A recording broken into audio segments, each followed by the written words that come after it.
Hey, what's going on, guys? Welcome back to the GM. It is your guy, Ulan J. Up next on the GM, Ravens versus Chiefs, the matchup. Do me a quick favor, hit like.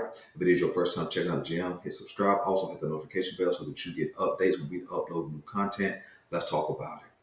Ravens versus Chiefs, Sunday in Baltimore, AFC Championship, big time matchup. And according to number 8, Lamar Jackson, it's going to be a heavyweight fight. I believe just that.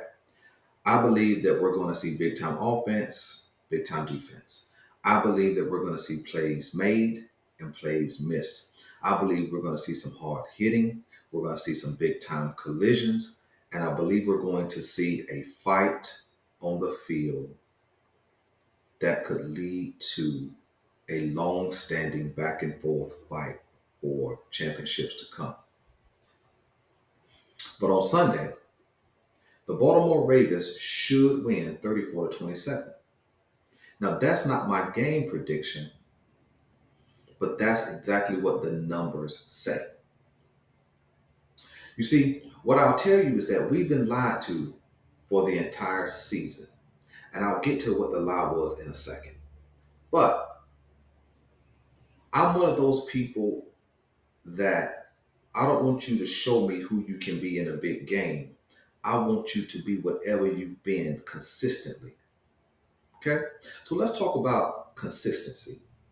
The Kansas City Chiefs, who have had a down year, supposedly. In the regular season, in all games, they're averaging 26 to 27 points per game. In victories, they're averaging 26 to 27 points. That's consistency. The Baltimore Ravens, in all games, including losses, they're averaging 28 to 29 points. But in victories, they're averaging 34. Now, let me do something to talk up to even deepen this idea of consistency. If the Chiefs average in all games and in victories only 26 to 27 points, what did they average in the two games in the playoffs? 27 points, which means they're right on par with what they've done the entire year as it pertains to offensive output. The Baltimore Ravens seem to elevate in victories, of course. They go from 28 in all games to 34, 34 plus, in fact, right? What did the Baltimore Ravens score against Houston on Sunday? 34 points. So both of these teams show up in the AFC Championship being a model of consistency. It's pretty remarkable, right? It's pretty remarkable how they're both on point. Okay. Now, let's go one step further. The Chiefs statistically have a better defense than the Ravens. Statistically, is what I said. The Chiefs are only giving up 15 to 16 points per game in all games. The Ravens are at 16 and a half points in all games, which means the Chiefs have been slightly better on paper than the Ravens. But what you've been told is that the Chiefs are having a down year. What we've been told is that the Ravens have a decided advantage because of our defense. But the lie has been this: that the Chiefs are having a down year. That is not so. Let me show you why I say this. Last year, the championship year, the Kansas City Chiefs averaged 29 to 30 points. This year, they're averaging 26 to 27 points. So we're only talking about a 2 to 2.5 point difference when it comes to being on the scoreboard. But here's the lie: Chiefs having a down year. Last year in a championship year, they were giving up an average of 21 points per game. This year, they're only giving up 15 to 16 points, which is a great difference. It's almost a touchdown difference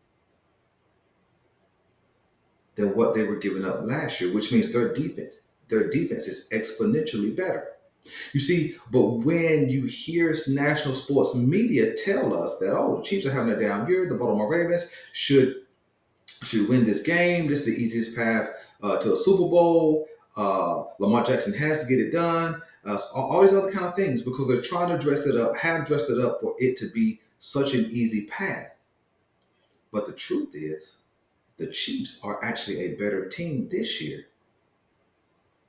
See, because even though they're scoring 2.5 points less, they're giving up 6-ish points less, which still makes their ability to win at or above the level that they did last year. Now I'm talking about holistic, right? I'm talking about a holistic performance, offense and defense combined, right? Now, am I saying they have a better team than the Ravens? No, I'm not saying that at all. I'm not even comparing who's better. I'm comparing team for team. I'm talking about the lie that we've been told. I'm going to tell you why the lie exists. The lie exists so that in any kind of way, Lamar and the Ravens, I didn't say Lamar only, but if Lamar and the Ravens somehow don't get it done on Sunday, they can crash and burn Lamar Jackson. The stage is being set right now for that to happen. If some kind of way we don't do what we are capable of doing on Sunday and winning this championship game, the stage is set for all of the sports world to burn Lamar and not give him an opportunity to make amends any further than Sunday. This clip that I'm going to show you or let you listen to is a prime example of what I mean by crashing and burning. Go watch the OKC Portland game with the Phillips timeouts. If you think somehow, some way that Lamar is more significant in this game than Mahomes is, here's what I'm going to tell you about the AFC Championship game. Very rarely does a quarterback of this ilk go into this game as a house money game. This is a house money game for Mahomes. He's won 2 titles. He was superb last week in Buffalo. He loses this game, we going to scream? So what? He loses an AFC title game to Baltimore on the road against a team that looks to be a lot better. No big deal. All the pressure in the world, I mean all the pressure in the world, is on Lamar. He has to come out and he has to outplay Mahomes. And very rarely do you have a situation like this where the MVP goes into a playoff game where the other quarterback is better. And the other quarterback is better. That's all there is to it. And that is why the Chiefs have a chance. Because I cannot guarantee, in my eyes, you cannot guarantee that you know Lamar is going to be great in this game. You can guarantee that Mahomes will be. And Lamar, he missed the first half last week against Houston. He was awful. Sacks all over the place. They scored 1 touchdown. Played a very good second half. No question about it. That's the JV. You said we can't guarantee Lamar what? Repeat that? We can't guarantee Lamar is going to play great in this game. You sure about that? How come? No, he You're went to a sure? playoff game. At home? No, we cannot guarantee it. You know Mahomes will. You see, that's what I mean when I say crash and burn. That's a crash and burn mentality. See, the question isn't even who's better, right? It's not a measure or conversation about greatness. The question is, who would you rather have right now? Talking about a current position, a current level of play. But what Doggy does, matter of fact, can we put together a petition that bans Mad Dog Russo from talking about Lamar Jackson and the Baltimore Ravens? He absolutely has nothing to say. Everything he says has to go to some type of historical context. You see, first thing he says, oh, he's only won 1 playoff game, ignoring the fact, dumb, that he had just won his second in big fashion. And then he goes on this diatribe of you can't trust him and then how now he ignores the fact that he just won a second playoff game, but then he comes back to kind of make more of his argument. Well, he was horrible in the first half last week. Well, take into consideration, okay, take into consideration that he hadn't played ball in 3 weeks. Well, who is going to be spot on? What offense is going to be spot on when you hadn't played ball in 3 weeks?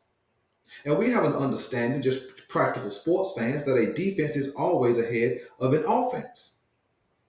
But once we settled in, okay, made adjustments, we scored the next 24 points. You see, but guys like this and other guys, there's other guys across sports media who are ready. They already have the bonfires ready so that they can throw Lamar in if somehow we don't get it done on Sunday. And that's what this narrative is about. You even heard him reference the Chiefs in his little conversation that they were down, right? They're not down. Because I just talked about how the numbers show that they're a better team holistically than they were last season. Yeah, they have two less wins in the regular season, but they're a good team. Now, by the numbers, we're better, but they're not a bad team, nor are they having a down year.